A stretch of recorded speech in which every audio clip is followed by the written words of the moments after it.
Doctor साहब असां पंजाबी दे प्रचार लई एक चैनल बनाया यूट्यूब दे उत्ते जी माशाअल्लाह। क्योंकि मेरा ज़ाती ख्याल सी कि पाकिस्तान दे विच पंजाबी नूं जिन्ना दबाया जा रहा है, जिन्ना माँ बोली नूं दबाया जा रहा है, इनू ओहदा मकाम नहीं दिता गया जो कि देना चाहिदा सी।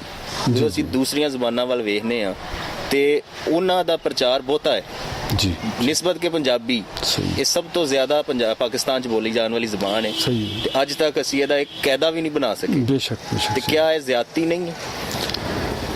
ये बड़ी ज़बरदस्त जाती है। साडा पूरा पाकिस्तान जिहड़ा वो 50% तो घट है, 50% तो घट है। जी 50% तो ज़्यादा तुहाडे लोग जिहड़े सराइकी जिहड़ी वो भी पंजाबी ज़बान है वो खाम खाई अपना उन्होंने एक अलहदा करते हैं। पंजाबी ज़बान है, पंजाबी बोलने वाला हर बंदा सराइकी समझदा है। पंजाबी नूं इन्ना क दबाया जा रहा है कि शायद ये इस इलाके के रहने वाले लोगों की ज़बान नहीं, ये शायद कितों बाहरों आई है।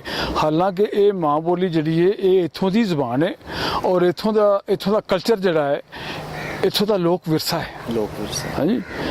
तो इस करके अपना पंजाबी नूं प्रमोट करना, प्रमोट भी अंग्रेजी का लफ्ज़ पंजाबी का नहीं है, क्योंकि हुण बहुत ज़्यादा लफ्ज़ साडी ज़बान दे ना दूजियां ज़बानां दे भी आ गए ने। तो पंजाबी नूं वधावा देना, प्रमोट करना ये साडा हर पंजाबी का फर्ज है। बल्कि पाकिस्तान दे विच इहदे नाल जिहड़ा मतरेई माण वाला सलूक किया जा रहा ना, मैं ज़ाती तौर पर इसदा सख्त मुखालफ हाँ। पंजाब दे विच पंजाबी बच्चे नूं सिखाओ, उन्होंने उर्दू विच ना सिखाओ कि डैडी वो क्या कर रहे हैं, मम्मा क्या कर रही हैं, इहो जिहियां चीज़ां जिहड़ियां उन्होंने ना सिखाओ। उन्होंने अपनी ज़बान की जिहड़ी ना उसकी पहचान होवे कि वो असल जिहड़ी ना उसकी जड़ जिहड़ी है वो पंजाब 'च है। पंजाब जिवें असीं वेखने आ कि तुसीं जिवें दूजियां कौमां ने फॉर एग्जाम्पल असीं गल करिए कि KPK दी गल करिए, ठाणा दी गल करिए, साडे भरा ने वो अपने घर दे विच इवन लाहौर दे विच भी रह रहे ने ते अपने घरां दे विच अपनी मां बोली नहीं छड्डदे। ठीक है, उर्दू साडी कौमी ज़बान है, सीखना साडा फर्ज है, प्रमोट करना साडा फर्ज है। लेकिन जिहड़ी साडी बेस है, बुनियाद है साडी मां बोली, ओनू असीं सिर्फ चंद होर ज़बानां सिੱਖ के ओनू जे असीं डिग्रेड करन लग पईए, थल्ले सुੱਟ दईए कि जनाब ਇਹ छोटे लोगों की ज़ुबान है, ठीक है, आम लोगों की ज़ुबान है, असी खास लोग हाँ, साडियां होर ज़ुबानां है। ते मेरा ख्याल है बहुत वड्डी ज़्यादती असल च गल जिहड़े आम लोग ने ना